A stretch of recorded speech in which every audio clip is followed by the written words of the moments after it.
We are now joined by Jake Andrews with Hartland Insurance. Welcome, Jake. Hey, thanks for having me on again. We were just joking that you're just the frequent flyer. We have a couple that come on the show pretty frequently, and we love having you guys on. But with you, you're just involved in so many different things, so it's just a great way for us to kind of keep a pulse on what's going on in the community. Yeah, absolutely. This is like your update, right? Right, exactly.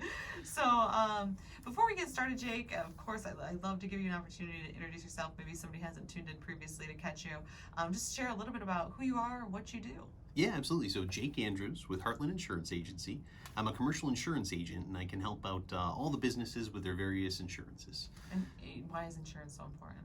Insurance is very important. It helps protect you and also your business entities that you created from disaster or tragedy. Yeah. It is an important thing. Most of the time, you're required to have it, so that's part of it.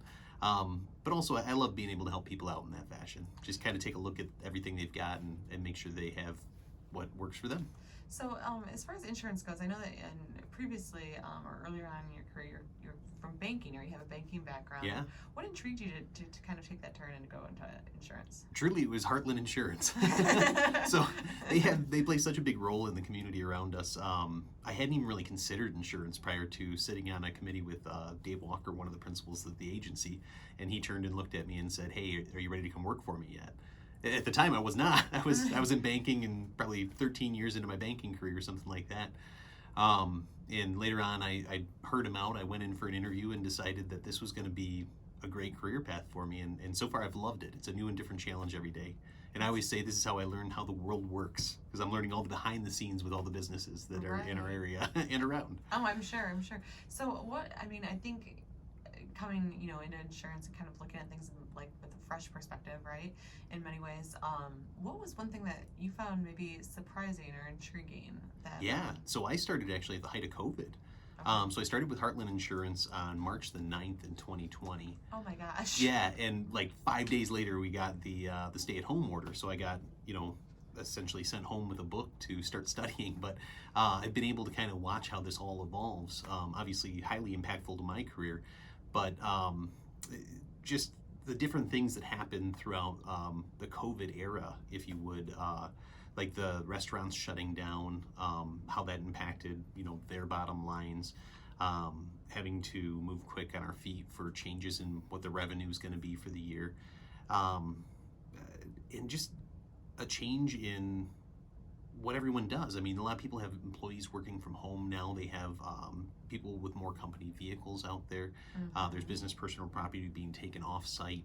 It's just, there's different things that are happening all the time, and a lot of it was transitional because people were learning how to work in and around the pandemic. So that would be probably the most surprising things that happened. I mean, it was all commonplace for me because that's how I grew up. Right.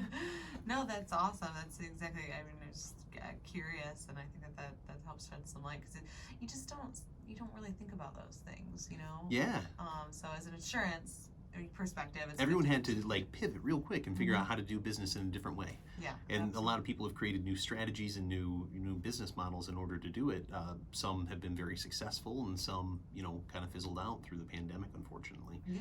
But it's been an interesting environment to learn how to insure all of those risks and That's keep right. up with them. Exactly. I'm sure of it. And I know one of the big things that even I think COVID kind of brought more to light was because everything moved to such like a internet-based space. And Yeah, the whole everyone working remote. cybersecurity and how that relates Sure. to insurance, and how you can help protect yourself through cybersecurity insurance as well. No, you're absolutely 100% correct. Cyber has been more crucial than ever because there's more people working from home, more people transacting online on websites, accepting credit card information, doing electronic signatures, working over the phone. I mean, there's a lot of clients who don't even necessarily meet me face-to-face anymore because they're just calling in to take care of their business. So yeah, cybersecurity is a huge, huge component of something that came about through, well, I mean, it's been around, but it's become more quintessential than ever. Yeah, and it's just really much more on the forefront, I would say. Yeah. I think people are much more aware of the risk, and I think it's one of those things too. You think, oh, that's never going to happen to me, and then it does. And then it does. I have a. That's why you have insurance. We get these emails all the time from folks, and I got one the other day that just looked kind of wonky, but it was from the actual email address of somebody that I know, a business community partner, I guess I'll say. And when I got it, I immediately sent him a text message, and I was like, hey, did you send this to me? It doesn't look quite right. When I hover over the link, it's not, I mean, you're asking me to bid something. I don't know if you were looking for a quote. And when he got back with me, he's like, this has been a whole nightmare. They've hacked in and now sending emails to all of our clientele, all of our prospective clientele, just through their emails. CRM Their actual emails. Yeah. Oh my gosh. Yeah, no, it's it can be a bear for sure. So, well, thank you for just sharing a little bit about your background and kind of how you got involved and engaged in this, and what it is that you do kind of, I guess, for your day job, because you're also involved in so many other aspects of our community, and I didn't know if you wanted to share kind of the different ways that you were engaged in the community. Yeah, absolutely. No, I appreciate you giving me a chance to talk about my day job, because I do. I am out there and involved in a lot of community functions. One of the bigger ones is Balloon Fest. I know I've been in here for Balloon Fest. I've been in here for Tour de Livingston, which actually just concluded.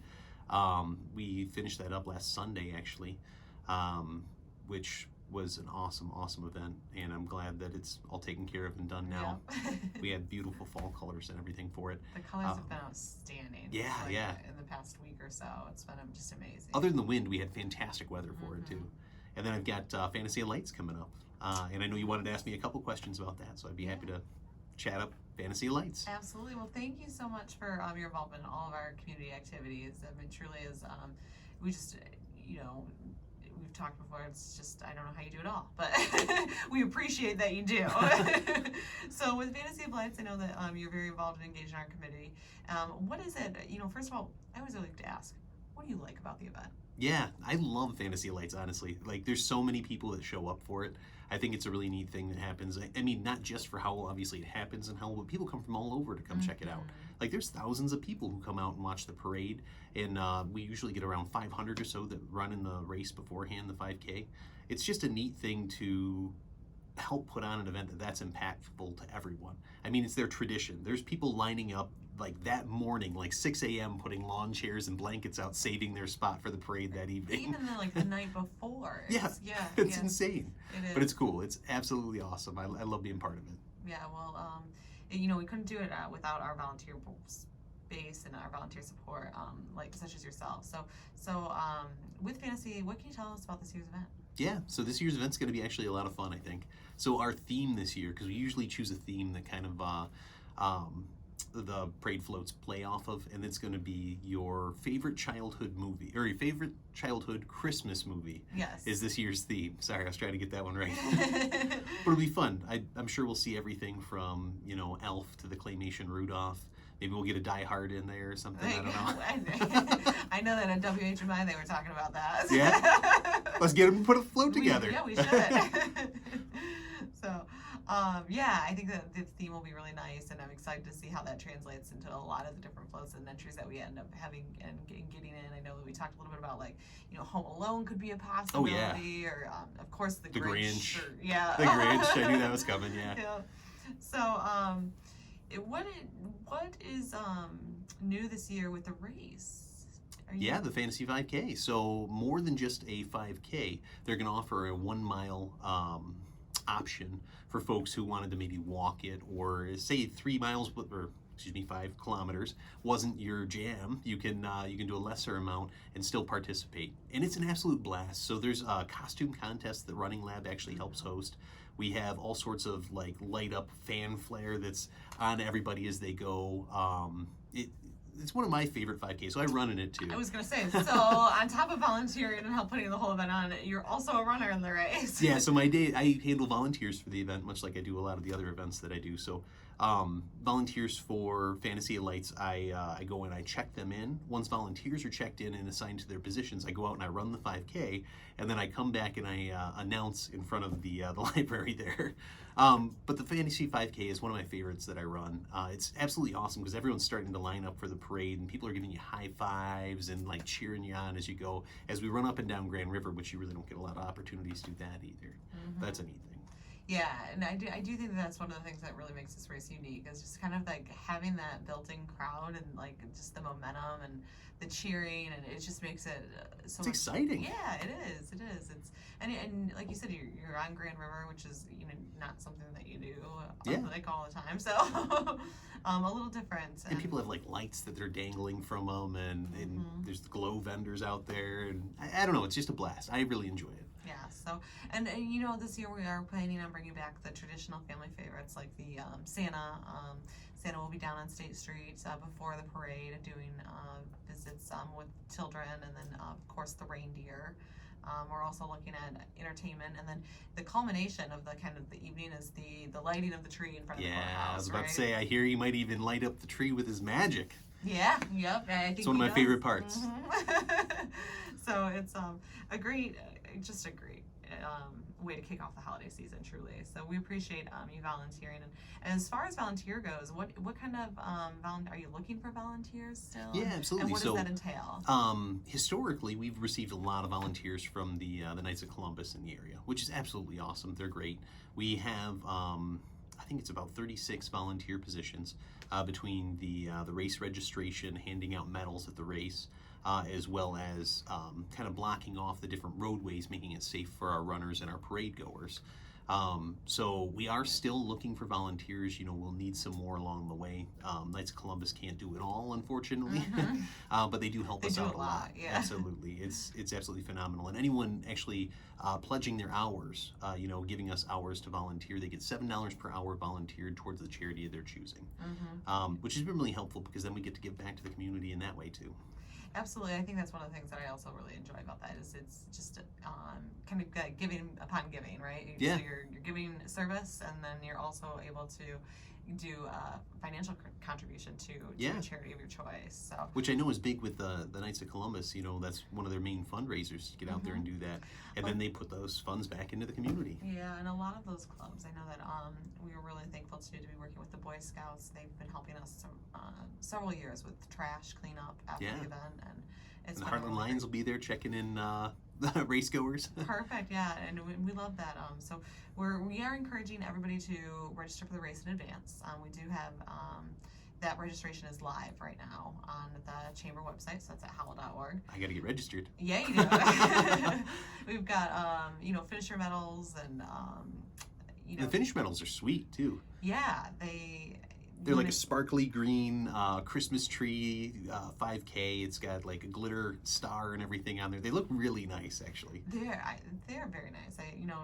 Dave Duggar, who was in earlier this year, was talking a little bit about the Fantasy 5K, and he does a wonderful job puts a lot of time and effort and thought into the details of the race and the components and all of it. And there's a lot of moving parts, but we would encourage anybody who wants to be a part of the race and planning process to please contact the chamber, and we'd love to have you on our committee. Absolutely. So we are always looking for new leadership, creating depth in leadership, because people they retire or move on, something like that. We would love to have more leadership on the team. So if you're interested, want to be part of this amazing event, come and check us out. Give Janelle or myself a call. We'd be happy to get you some more information. Awesome. Thanks so much, Jake.